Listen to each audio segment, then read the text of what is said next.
All right, everybody, just trying to make this quick so you don't have to watch a long video, but it is going to be the math lesson, and I know we're having problems with your guys' internet and stuff because of the wind. Let's get into it. This is 3-4. This is the last topic lesson we do before we move into ratios. Skip over to 5-6 or something like that. So let's get into it. 3-4 is algebraic expressions. We're going to be able to write these down. And you're thinking, what the heck is an algebraic expression? We just learned about numerical expressions. Well, it's the same thing, except for you have unknown numbers, and we have to replace those unknown numbers with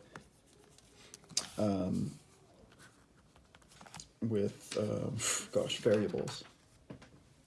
So our goal is I can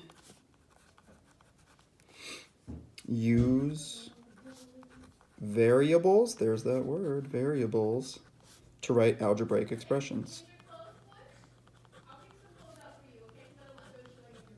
Can you hear my wife speaking in the background? Algebraic expressions. Hey, if my camera falls at any point, I apologize. Just hang in there. I'll correct it. All right. Yeah, so then we have our vocab, and we've got quite a bit of vocabulary here. It's actually most of the lessons here. The lesson here is just understanding the vocabulary. All right, so we've already mentioned variables and algebraic expressions. Well, what are they? Well, a variable is an unknown number. It's the letter or symbol that represents the unknown. So I'm going to put a letter that represents an unknown quantity. Well, you know what? I'll put a number. Unknown number. You've seen them. You'll have A, right? It'll be like 4A or 4N. Well, that variable is a number. That letter is called a variable, and it represents a number. Okay, so let's get into the algebraic expression.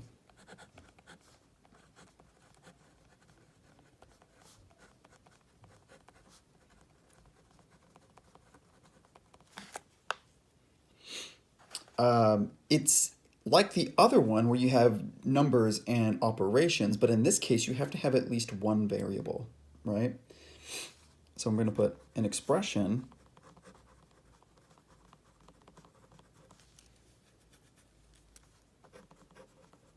that has at least one variable. It could have more. One operation. Spooky, scary skeletons.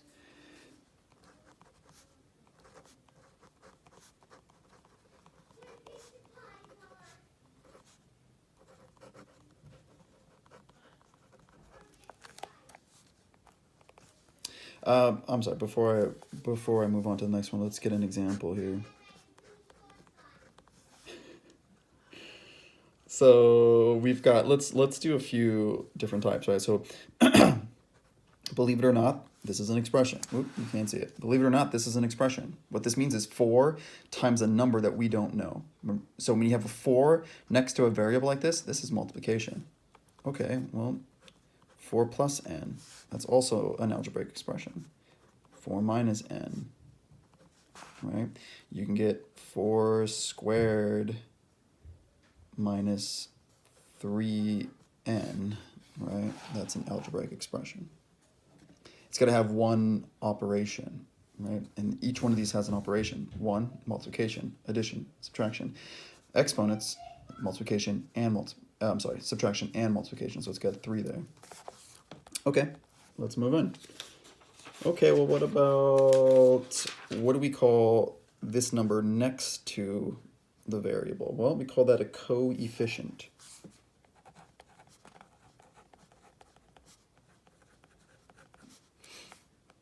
And it's the number next to, it's being multiplied by the variable here, okay?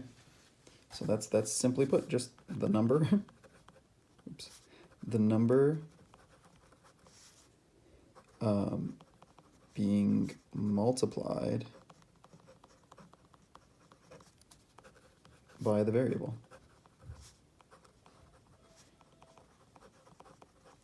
So as an example here, if we had 4n, this is my coefficient.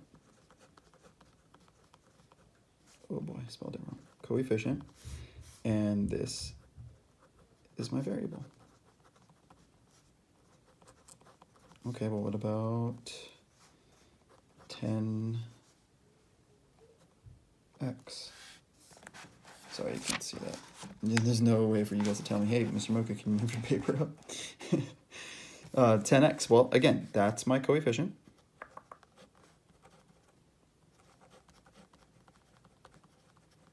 And that's my variable.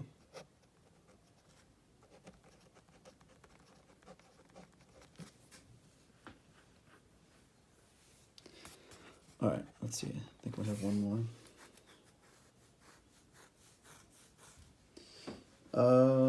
Yeah, oh yes, terms. Terms. New but not hard. A term is parts of the expression that is separated by a plus sign and a minus sign.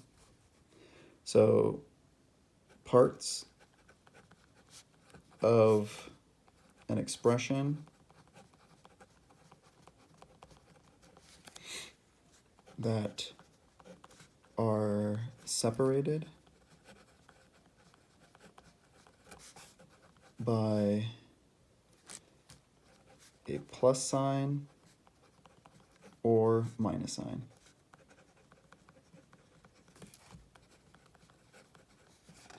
And an example of that would be, now again, just plus sign, just a minus sign. We're not talking multiplication, we're not talking about division, we're just talking about plus sign and minus sign. So if we have something like 12r plus r over 2 minus 19, we've got four different types of operation, right? We got one multiplication, that's 12 times r. We have addition, we've got r divided by 2, which is just a fraction. We got minus sign, right? We have subtraction. But I'm going to use my other color pen here. What I do is I go in there and I find the plus sign and the minus sign, because that is what's separating the terms, right? So when I go to look at this, to find my terms, I put a bracket over or around the terms that are separated by the plus sign and minus sign. So this becomes, if I said how many terms do you have here, well, you would say 3 terms. Okay. Now,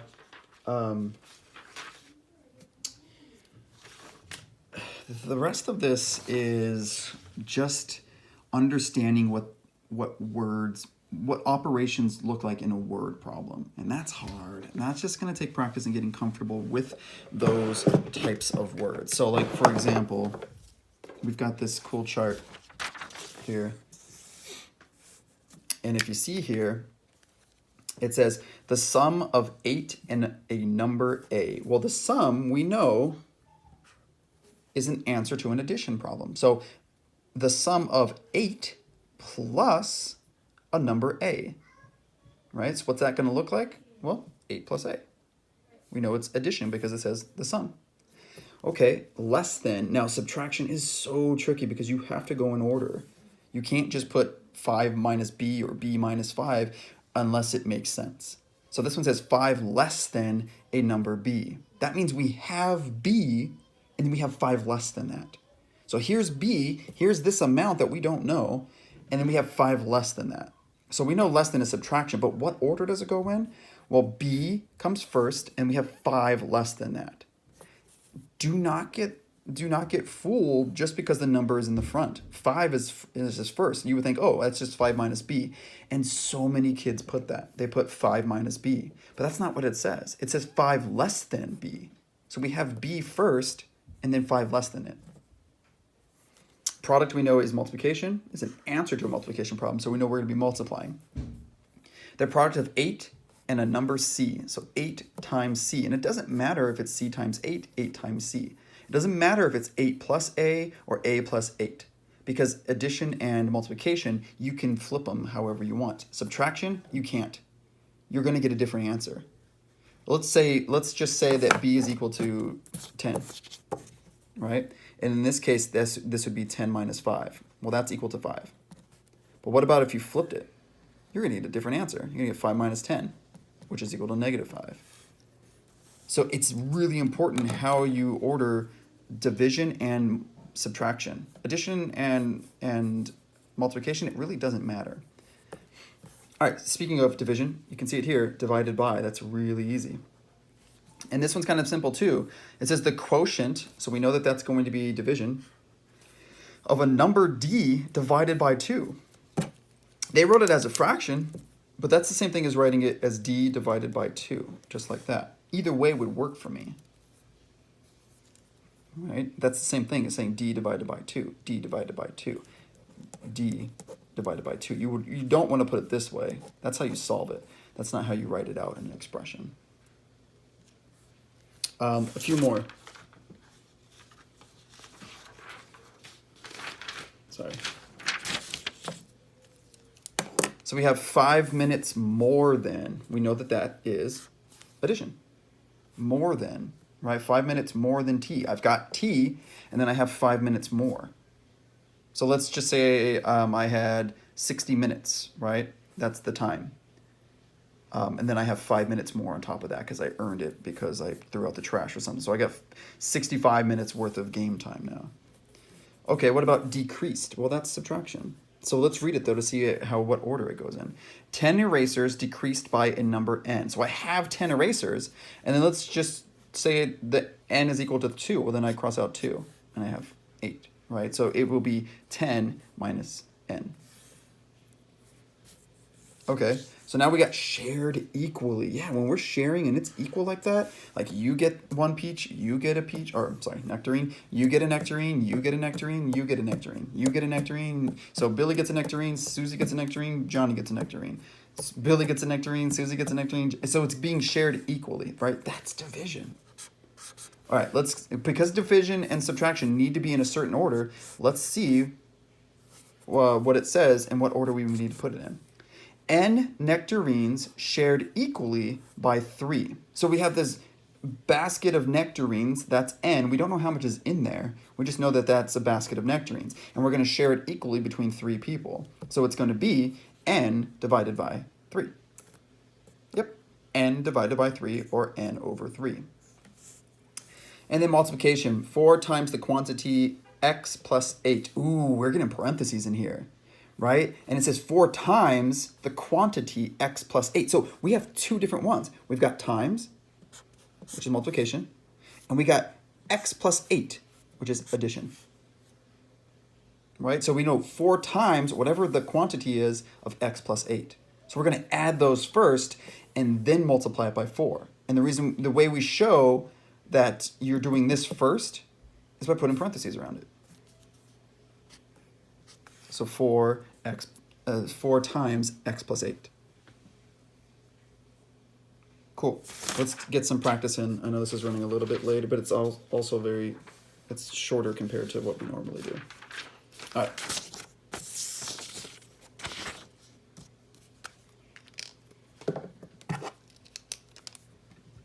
Just give me 1 second.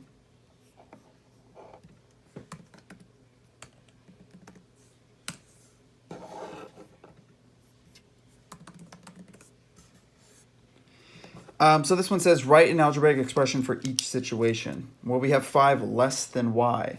Less than is subtraction, so we know we have to put this in order. 5 less than y. That means we have y, and then we have 5 less than that. So it's y minus 5. Okay, next one. 6 times the quantity 2 plus 3y. Oh my gosh, we got so much going on in here. So we're going to do 6 times, we're going to put parentheses, whatever the quantity of 2 plus 3y is. 3y? What is that? So I'm gonna put 2x. Oh, we got the coefficient and the variable there. 2x plus 3y. Okay, I get it now. So we're doing 2x, which is 2 times x, plus 3 times y. So whatever those numbers are, we're going to multiply them. And then when we get that, we're going to add it together, and then that'll be multiplied by 6. Cool. All right, the next one says, use the expression w over 4 plus 12 and 5/10 minus 7z. Okay. It says, how many terms does this expression have? Now, I know that terms are separated by a plus and minus sign. So I'm going to circle those. There's my plus. There's my minus sign. So that means we have 1, 2, 3 terms. So I'm going to put 3 terms. And how do I explain that? Well, because 3 over 4 is separated from 12.5 by a plus sign, and 12.5 is separated from 7 times z by a minus sign. And we know that plus and minus signs separate terms. Which term has a coefficient? A coefficient is multiplied by a variable. And we have 2 variables here. This one's being divided, w divided by 4, and this one's being multiplied, 7 times z. So which term has a coefficient? Well, 7z is a coefficient. And we know that because a coefficient is a number multiplied by a variable. Which term is a constant numerical value? We didn't talk about this, but this is just a regular number, right? There aren't any, it's not a coefficient, so it's not being multiplied by a variable. It's not being divided by a variable. It's just a number, and a lot of times you're going to see it as a decimal here. So the constant numerical value is just that number that's not being multiplied or divided by any other like variable or a number or anything. So it's just by itself there, 12.5. So 12.5. All right. So a lot of this is just practicing getting used and really, really thinking about like what these words mean and what order they're going to be in. So you really need to pay attention to the order and the and what it's saying, what operation it's saying to do. Okay.